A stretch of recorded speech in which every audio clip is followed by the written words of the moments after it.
പടക്കളം Nitin C Babu, Manu Swaraj എന്നിവർ ചേർന്ന് രചിച്ച് മനു സ്വരാജ് സംവിധാനം ചെയ്ത് സുരാജ് വെഞ്ഞാറമൂട്, ഷറഫുദ്ദീൻ, സന്ദീപ് പ്രദീപ് തുടങ്ങിയവർ പ്രധാന വേഷങ്ങളിൽ വന്ന ഈ മലയാളം ഫാന്റസി കോമഡി സിനിമയെ കുറിച്ചാണ് ഇന്ന്. ഒരു കോളേജിലെ 2 അധ്യാപകരും 4 വിദ്യാർത്ഥികൾക്കും ഇടയിൽ സംഭവിക്കുന്ന ഒരു രസകരമായിട്ടുള്ള ത്രില്ലിംഗ് ആയിട്ടുള്ള ഒരു അവസ്ഥ, അതാണ് പടക്കളം. ഒരു കൊച്ചു സിനിമ ചെറിയ ബജറ്റിൽ നമ്മുടെ കൊച്ചു മലയാളത്തിൽ നിന്നും വളരെ എന്റർടൈനിങ് ആയിട്ട് ഒരുക്കി എന്നുള്ളതാണ് പടത്തിന്റെ പോസിറ്റീവായിട്ട് ആദ്യം തന്നെ പറയാനുള്ളത്. പ്രത്യേകിച്ച് മലയാളം സിനിമയിൽ ഇങ്ങനെയുള്ള ഫാന്റസി സിനിമകൾ വരുന്നത് തന്നെ വളരെ കുറവാണ്. സോ ഇതൊരു പ്രോത്സാഹിപ്പിക്കേണ്ട ഒരു പടമായിട്ടാണ് എനിക്ക് തോന്നിയത്. അത്യാവശ്യം നല്ലൊരു സ്ക്രിപ്റ്റ്, നല്ല രീതിയിൽ അത് മേക്ക് ചെയ്തിരിക്കുന്നു. കിട്ടാവുന്നതിൽ അല്ലെങ്കിൽ അവർക്ക് പറ്റാവുന്നതിൽ ഏറ്റവും നല്ല കാസ്റ്റിംഗും പടത്തിൽ ഉൾപ്പെടുത്തി.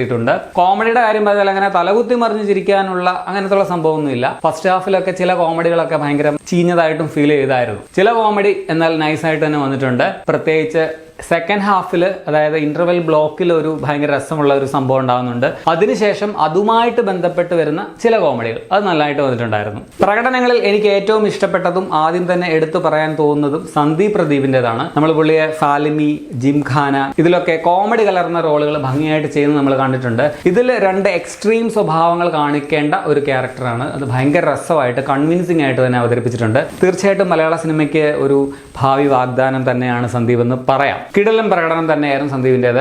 രഞ്ജിത്ത് സാറായിട്ട് വന്ന ഷറഫുദ്ദീന്റെ ആണ് പിന്നെ എടുത്തു പറയേണ്ടത്. നൈസ് ആയിരുന്നു. ആ ഒരു ചിരിയും സംഭവവും ആറ്റിറ്റ്യൂഡും ഒക്കെ നൈസായിട്ട് പിടിച്ചിട്ടുണ്ടായിരുന്നു. അതുപോലെ സുരാജ് വെഞ്ഞാറമൂട്, ഇതിലെ ക്യാരക്ടർ പുള്ളിയെ സംബന്ധിച്ച് വളരെ ഈസി ആയിട്ടുള്ള ഒരു കേക്ക് വാക്ക് റോളാണ്. ഇതിൽ ഇന്റർവെല്ലിന് ശേഷമാണ് പുള്ളി കൂടുതൽ സ്ക്രീൻ സ്പേസിൽ ഉള്ളത് തന്നെ. സ്റ്റിൽ തമാശ റോളുകളിൽ അദ്ദേഹത്തെ കാണുന്നതിന് ഒരു സന്തോഷമാണ്. പിന്നെ ഈ പടം തുടക്കം മുതൽ ഒടുക്കം വരെ എടുത്തുകൊണ്ട് പോകുന്നത് ഈ 4 കൂട്ടുകാരാണെന്ന് പറയാം. സന്ദീപിനെ കൂടാതെ സാഫ് ബോയ് ഉണ്ട്, അരുൺ പ്രദീപ്, അരുൺ അജ്കുമാർ, ഇവർ 4 പേരും കൊള്ളാമായിരുന്നു. സ്ത്രീ കഥാപാത്രങ്ങളിൽ നിരഞ്ജനയുടെ ഒരു ക്ലീഷേ റോളായിട്ടാണ് എനിക്ക് ഫീൽ ചെയ്തത്. ചെറുതാണെങ്കിലും പതിവ് പോലെ പൂജ മോഹൻരാജ് തനിക്ക് കിട്ടിയ റോള് ഗംഭീരമാക്കിയിട്ടുണ്ട്. മാർക്കോയിലെ അനിയൻ ഇഷാൻ ഷൗക്കത്തും പടത്തിലുണ്ട്. പുള്ളിയുടെ ആക്ടിങ് കൊള്ളാം, ഡാൻസ് അത്ര സുഖമില്ലായിരുന്നു. ടെക്നിക്കൽ സൈഡിലും പടം ഡീസന്റ് ആണ്. അനു മൂത്തേടത്താണ് ക്യാമറ, നിതിൻ രാജ് ആറോളാണ് എഡിറ്റർ. രാജേഷ് മുരുകേഷിന്റെ മ്യൂസിക്കും കൊള്ളാം. റാംജിറാവ് സ്പീക്കിങ്ങിലെ പടക്കളം, ഇത് കളിക്കളം, ആ പാട്ട് പ്ലേസ് ചെയ്തിരിക്കുന്നത് നന്നായിട്ടുണ്ടായിരുന്നു. പിന്നെ ഇതിന്റെ സൗണ്ട് ഡിസൈൻ, സൗണ്ട് മിക്സിംഗ് അത് എടുത്തു പറയണം. രംഗനാഥ് രവി, കണ്ണൻ രംഗപത്ത് എന്നിവരാണ് ഇത് നിർവഹിച്ചിട്ടുള്ളത്. ഉള്ള ബജറ്റിൽ ഇതിന്റെ VFXും ആനിമേഷനും കൊള്ളാമായിരുന്നു. നെഗറ്റീവ്സ് പറയുകയാണെങ്കിൽ ഇന്റർവെൽ വരെ, ഇന്റർവെല്ലിന് കുറച്ചുകൂടി മുൻപ് ആ ഒരു മെയിൻ സംഭവത്തിലേക്ക് ആകുന്നത് വരെ പടം കുറച്ച് മുഷിപ്പ് തന്നെയാണ്. അവിടെ കുറച്ച് അമച്വറിഷ് ഫീൽ നമുക്ക് കാണുമ്പോൾ തന്നെ വരുന്നുണ്ട്. പിന്നെ സ്ക്രിപ്റ്റിലെ ചില കോംപ്ലിക്കേഷൻസ്, പിന്നെ ചിലയിടങ്ങളിൽ അത് കൺവിൻസിങ് ആക്കാൻ വേണ്ടി അവരെ കുറച്ച് ബുദ്ധിമുട്ടുന്നത് പോലെ തന്നെ നമുക്ക് ഫീൽ ചെയ്യുന്നുണ്ടായിരുന്നു. ആകമൊത്തം ടോട്ടലിൽ ഒരു ഡീസന്റ് വൺ ടൈം വാച്ച് അനുഭവമാണ് ഈ സിനിമ. ഭയങ്കര ഗംഭീരം അല്ലെങ്കിൽ കിടിലൻ തലകുത്തി മറിഞ്ഞ് ചിരിക്കാൻ ഉള്ളതുണ്ട് അങ്ങനെയൊന്നുമില്ല. അത്രയ്ക്കൊന്നും ഇല്ലെങ്കിലും ഡീസന്റ് ആയിട്ടുള്ള ഒരു തവണ കാണാൻ പറ്റുന്ന ഒരു പടമാണ്. നമ്മുടെ കൊച്ചു മലയാളം ഇൻഡസ്ട്രിയുടെ ചെറിയ ബജറ്റിന്റെ പരിമിതികൾക്കുള്ളിൽ വന്ന ഒരു നല്ല ശ്രമമാണ് പടം.